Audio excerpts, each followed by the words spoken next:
Hi, it's Dr. Arielle Schwartz.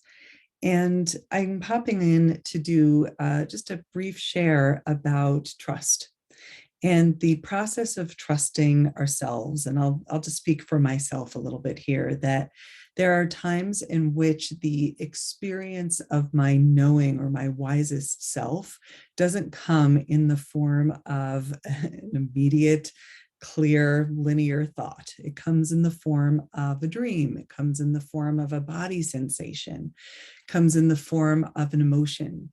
And because in the way that I was raised, I very often what was validated were more of those kind of left brain qualities, that this kind of school-based knowledge that I learned internally to dismiss those other forms of intelligence, and that I've had to spend time for myself really reclaiming that wisdom and having those internal repair processes with my own somatic and what I'll call more of a transpersonal intelligence.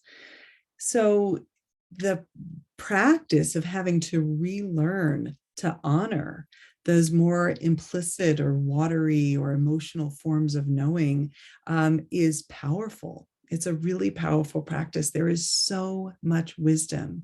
And I know for me personally that reclaiming that deep trust, that slowing down, really spending time paying attention to what might be a sensation in my face or in my jaw or in my chest or in my shoulder, and going in with inquiry and curiosity and non-judgment.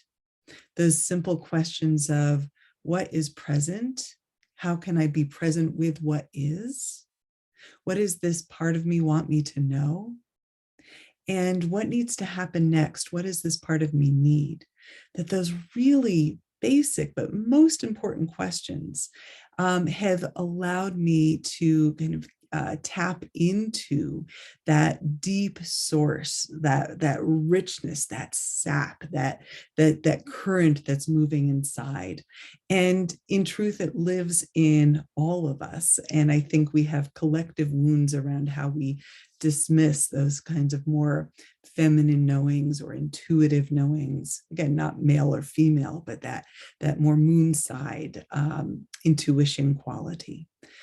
And I really believe that collectively we're also being called forth to recognize and honor that deep wisdom, the wisdom of the belly, the wisdom of the felt sense, and what it's here to teach us.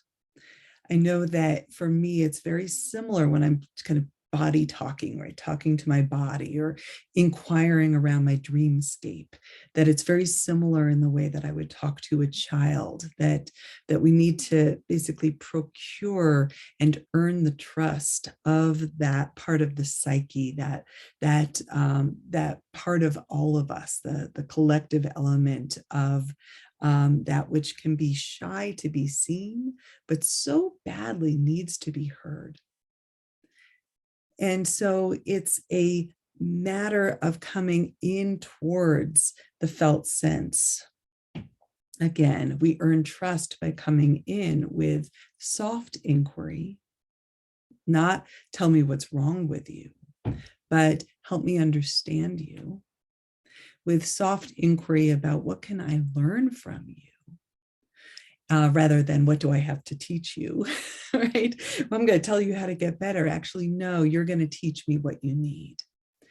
And if I'm inquiring, whether it's a body sensation or a dream, this is the part of me that holds this deep source of wisdom. And how can I humbly offer myself to that wisdom until what is ready to be revealed can reveal itself?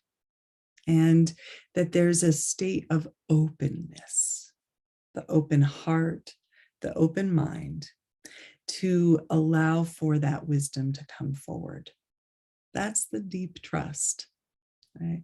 It's a non-force-based listening. It's a communication from the heart into those pockets that have at one point or another learned that it wasn't safe to come out to have their voice. to fully express.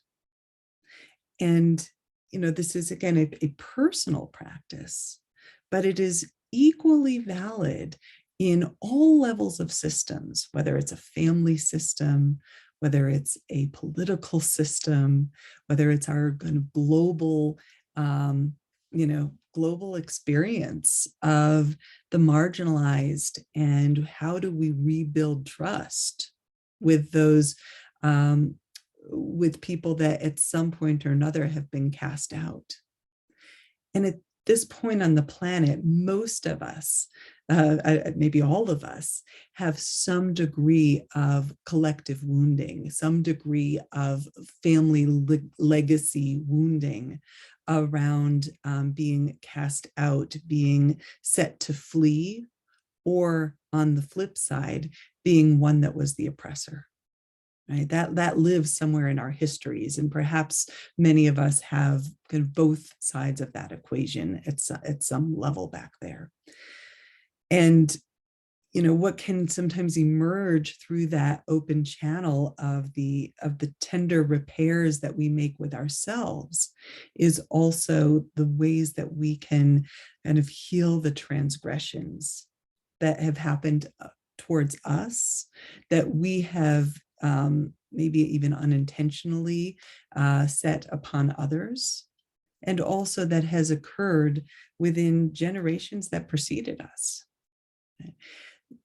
We have that intuitive knowing that often just really requires the field of listening.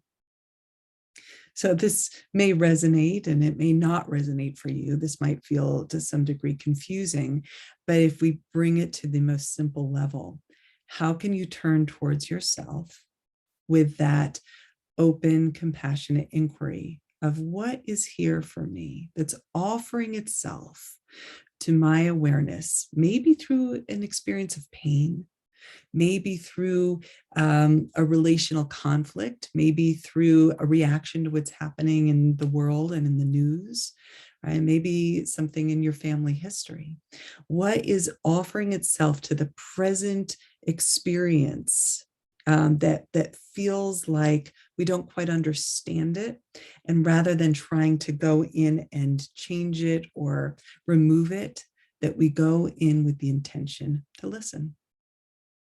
And from there, with the openness to receive what that's here to help us grow, how we might evolve through that journey of open listening. So however this lands for you, I hope it lands well and in your heart. Until next time.